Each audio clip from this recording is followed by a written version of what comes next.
Gavana ma Bungoma Lusaka oyier kaka jakom riwruog counties mag Lake Region Economic Block. Maeri timore kinde ma nobagi romo e boma ma Bungoma, kama bende oyiere gavana ma Kisii Simba Arati kaka jalupne. Lusaka dhi kawo ting' ma chwalo dongruok kod kelo kanyakla 10 counties 14 manie bwo riwruogno, kendo lalore e paro ewi kaka ginyalo tego sectors mopogore opogore e counties makono. 10 counties go bende osingo mar biro chwalo rang'iny mar chenro mag thieth, arita kod kedo gi lokruok mar chal mar kor lwasi e kind mamoko. We, the participants of the summit meeting, jointly embrace the change of guard as stipulated in our LREB agreement.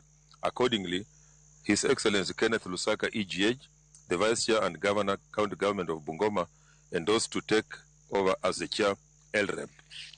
I want to thank both His Excellency Governor Nyong'o, the Chair of the Lake Region Economic Bloc, and his desire to now hand over the power of leadership to